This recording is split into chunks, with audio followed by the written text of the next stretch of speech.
Okay, FM 101.7.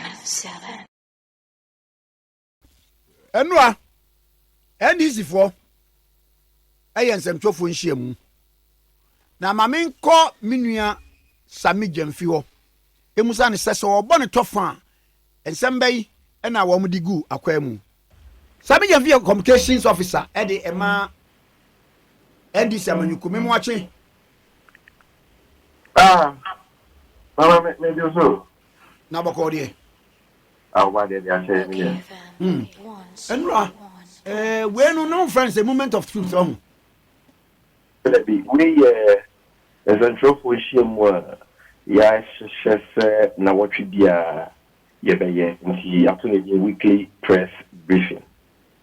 oh ze na what be amobeye That's na what we be shese e do there be ye ne essential for ewo omani mu ene mu bedi nkita ho na de ekoso wo ye mam ha enkuyi enam omampenye kufu ado amamu bone na ebi ahokyere ne kodanda ababeto Ghana foso no ye no mu abubu ho senebe ya yi beto yi na omanfo ho ato.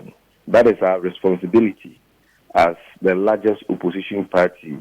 I will mamu ha ye sre Ghana for mandate se omunya ya domunya ya mwabim na omonsanso so mai enhye sa kwame ne wo hwe every sector of this country enyeme say enyeme agency because omampenye kufuado amamu no enkoyi nti okay to me ntinase na wo ha ne ne zendro ko ehia da bi ya hyehye ne se we de edwo da biara na wotwi biara ye ne nsem shofo be ye hyemu na de ekoso a enye ya twen aban ene nsem shofo adwene akoso se ne be o mai no bitima fa ne tuma pa efra yo mame ntwa ye bo ne tofa ensem be na mo de tudwa wadama sem no miensa na wakaka but try na mabo ne tofa e di amount ti mame starting free nsem a yura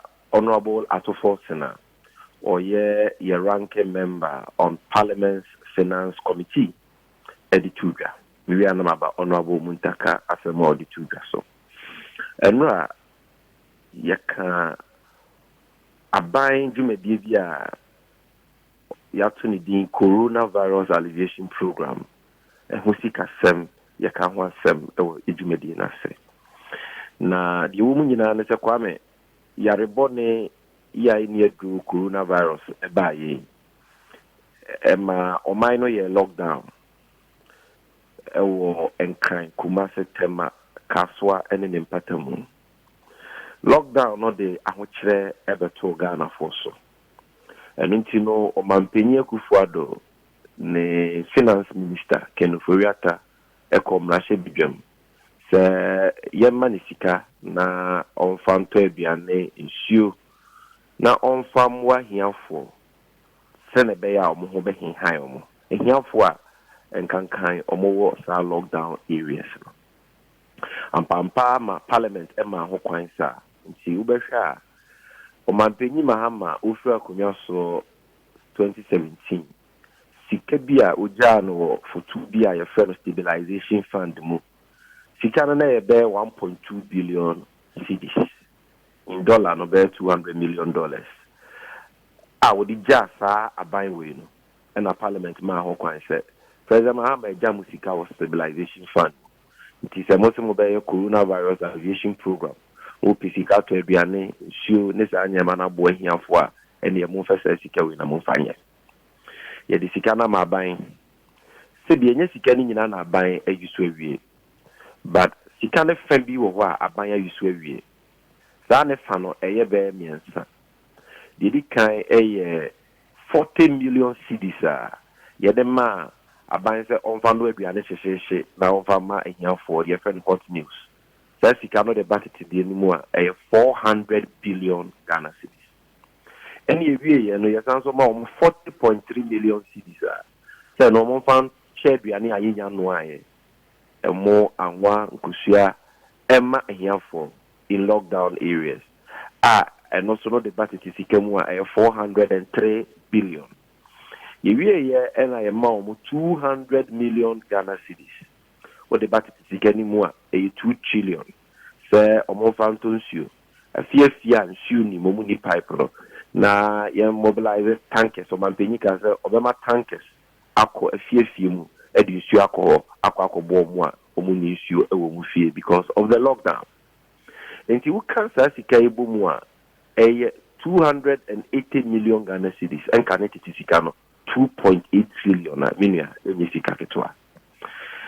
Lockdown no lasted for only 3 weeks. Now what you say? After now what you say ye lockdown the free ho. E ma kwan say yetini pie ba bonten. Ye lockdown the free ho so e na ban jai eduane hye hot meals no mu jai che. Dry food o mu jai che. Nsuo tankers o mo ka so mo de be kwa afie mu no o mu jai che. Edi be bo so mini aban che eduane aban che nsuo. Lockdown ye free ho. Eno na ye kase sebi aban sika ye de mawo emrada ho ne se wo yusu wi a e wo se wo bu ho akonta enti kwan o ma fa so yusu sika ni biara no o mu hu akonta na Ghana fo hu se ye yusu no kwampa so ama na boa Ghana fo ana se ebi no be di sika no because o hwe kwan o mo fa so che biane no ene nsuo no pa ame kamia ye se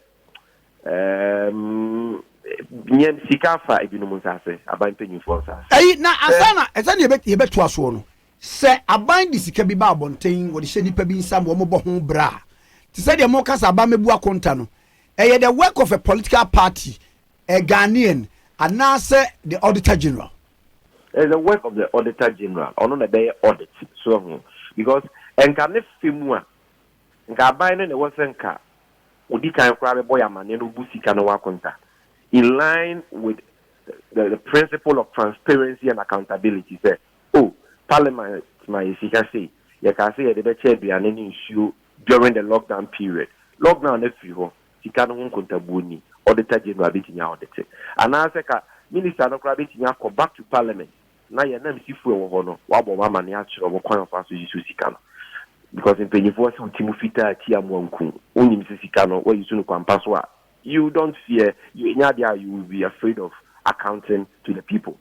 But because say abai we I see kind of basa until the sine more parliament amane e more Ghana for amane as how the economy you should be no bu akonta di akere and I am say big force from so bu bu akonta na omo twetwe omo na say omo de wada omo ayese omo peso omo beye nti ye no ya Ghana mre no Audit Service Act of 2000, Act 584, specifically Section 16.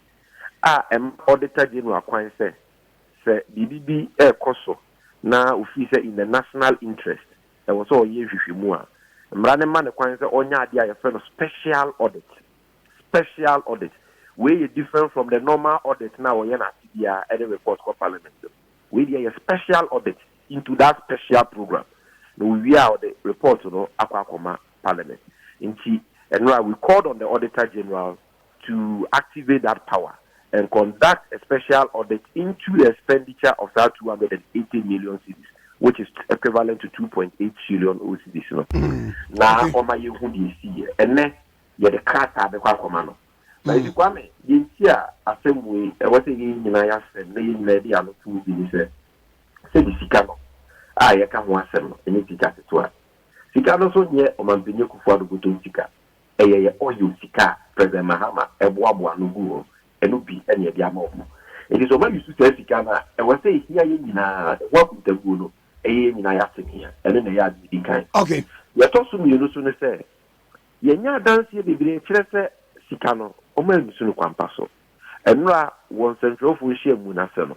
Ye bo audio tape of Edwedifu a what tafo pankrono dwum ewu Kumasi a omache oba baako a one ne jese ne hunipa ne MC a what tafo pankrono omache oba no se miane a ye ka se ye ncheme hiafo e wo sa bia ho no nkusua omo digudem yi lockdown free wa no mo de quarter for pankrono dwum so obokwa akoto And I do for my sister, Tom Kusia. Then all of us are the two Kusia. What 50 more hours you a DC na the Amama said, the Meton and physical number. And I was a henny ha. Yet you're here for a Bianama was a come here for. And also so more ton of wedding. Na sayana mu bedi ada na mu di o minor brosa e na mayi bo o mututu edwonfo mayi bo mututu odwom e man se for call silver essence for the bukodi nkomo e record o ma no mu asem presiding member wa assembly wa ba dia to zampa e se aduane bi I wasn't care the man here for during the lockdown no e no mo wi ade abadwom a o mo ton enti akoso ma se nyukuma se kan ha ye hu bebre a it is a biano no omayele basa. In fact, Kwame, it's a car the more 2.8 trillion. A biano nkwade 800 billion. Say many tickets here and yati restaurant. Na Isaac kra kan ho. And I am my 800 billion say fanto biane. E magana fonia. After 800 billion. I me sure say enkaga na ni bia benya mo ba. Enya nwa, enya bayire. Enya maku jeni asans when your tina panic on beef crack out. But my penny kufuado 800 billion idiot. You who the other year on I need 2x4 no check a baby. 400,000 when that is not true. It's Biania Yanoa Kwame, over money abumua. Say young quine yanu, say abumu, Upisa won't say, Ghana is Somalia. Nanto kwesi yakra ke anye de magana fo so Sami Jemfi atitini pa emonia bomu miti bi chache bomu aya anda bomu na sem kwan nsuo gina ha ena tools ni makusu gina ha emo nchiwe emo gari ena mo so mo di 800 billion aye. No, we need answers. 400,000 people no mo ka every day on be video mo no o ekosi say we need answers. Enti they say utibu fitati amwanku auditor general enye nhwehwemu na yehu so mu yusu sika na kwampa so a hallelujah ye bebo ma baso ba se iwemu no bekoso ewie no na yehu se o medi na bro ebiane e wo se nke de ma hiafo no e no ma ye ne basa ade a ene na wo se mra ene omudi eno na ya asem wedi kai de to so mienu taw the minority chief whip honorable Muntaka editudwa na mama mi say question we ba ko amu rezi wo ho say mampani easy restrictions in mu kakra in other say aha na mama fa we so nkan ho emre bi so mu general secretary urasi edin ketia so be kan say lockdown ne niema a aba nyina no plan to rig the elections say one dey na yemfa oh I was all funny nyina because we say nyina no esa ba ko say okay mate eno asemben ye kan mampenye Kufuado say tabo a ono ankasa de to ni penhia mu e wo man ni mu no because of coronavirus yare na ye pese itu ase no we ye free ho sebi we some restrictions ni free we asem dem obi because ni pe bi e freedom e dia ye na dia ye political parties ni kwa ni ye freedom ze ye nkwa abotin kwa ye campaign ani kisen sort ya but you see the pankwa ba kope and it is irreplaceable and until no say wo ye bibi na fa yare bi ho yare a eni agro yare a itimi kum nipa even though say wo pe fa ho die no e wo say sebi odi nyansa to ho na wo make sure say onye bia e di sunsan so bone e bebre o manfo and until no ye de o man penji ka say wa easy restrictions no na ye hwe nhwehwe ya wo di begu akwa mu. So even though there are restrictions, still, we say beya yare no enye nsem na enkofa isusanso boli binya dey emreye. I say yen konkofa in the same address no man penye no in that address no. Or say we be masalachi. We be sorry. But obekwa sorry ne masalachi a enise mo bro oha, enise mo bro 100. Ena moko asori ana moko masala chiswa enise mudi bro no don share baako you don't have to spend more. See okay aso wie ya osi jimensa ni isi fo betimi akwa akoye omadwuma new register no mo beso mo betimi akwa akoye NIA for betting your Ghana card because Nina any new voters register no and echo. After NIA ni ECD, Omampenia Momo limited as to the number of people or meeting Yabuabomano at any given time a register Omo. Omodia Wamomo blank check. Wamomo the freedom. It is any part pen in Koran on betting I take on my boomua. Wamomo can reach me. But sorry, name as I like it, Yamo 100 people. I say, Omampenia Momo limited as to time. Sorry, name as I like it for 1 hour. Yeah, kwa bompire actually Yankopono, any 1 hour. Now, ECD from an opano so could see a numero 10 hours, what me a new register.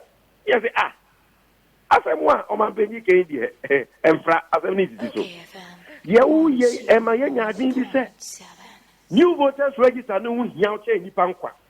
My, Bebo. I don't know, sorry, the Masalachi, 100. I saw the Masalachi, and go 1 hour. Now, you see me and idea, or would be 10 hours. Sammy, and idea, or would be gather the past 4,000. Sammy, you don't see anything wrong with it. Sammy, what are my Yemusa Electoral Commission? One would you make dear 1 more year, so ye nipa registration? Some penny grand can on in law are they permitted? Ah, on my penny in an air, Mrano. If I executive instrument, your man penny. And I say, my mom will cry Monkoya new register. Our mom will cry Monkoya new register. One Francis here be out to home. They said your dance is sorry, any Masalachi Diano. The Masalachi near sorry, needs some over 100, it needs almost spending more than 1 hour. Yeah, so you the same as say about ECD and I get it, because oh, you have pay or dream. But about new voters register, ECD and I, what they can gather the part of the but it's easy for now. 1 month, say about and the daily graphic. 1 month training for the 2025 officials ahead of registration. The point I am making is sorry them. Okwa obi ate ne baby o. E ho mpo na ye mfa ye nsan kwoti biometric machines ya so no. Ya ye ho hyehyeye because ye mpese yare ne betre. Na NIA for registration, EC for registration, ye de ye nyina ye de ensa. E kwa akosi afidie so, wo don sa left si so, na the right si so, na obi aba no. Enu mpo na ye wo senka. You control numbers, you control time, you have restrictions to make sure say Bibia because on the council then for problem.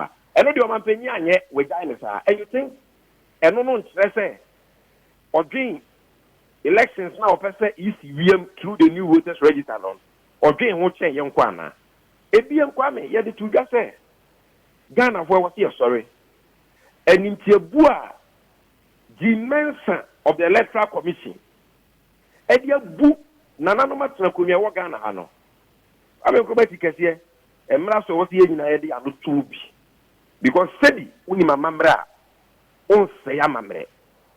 Sedi aban beba no nanananom wo hodada o.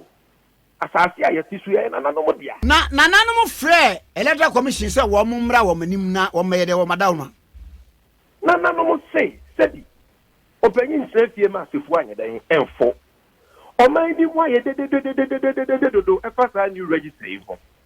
Omo pese o mind ni mojo, omo pese asumdue etena Ghana dada. Ghana be bia ye ka bi ma mike dia ba be du be bia ye sumdue du ni nyina no. Na no matena kunya ka ho bi pa. Dia otufo se tutu ababio. O chehine no ahemfo e wo Ghana ha to be afede wa ya boa from 92 bisi ne. Omo kan ho bia. Ke bia ye ka bi ma mike di ni asumdue no. Ke nu ha. Enti se ne de aba that reaba between a man of Pobinum and EC, a new register. Na no say, ye penny for yentini international year Nisa, enti, Mammy Jimensa, wouldn't penny for Mra, Yen Sinkunya, na yen bobo assembly, because in penny for say, I went to a tour, and my battle.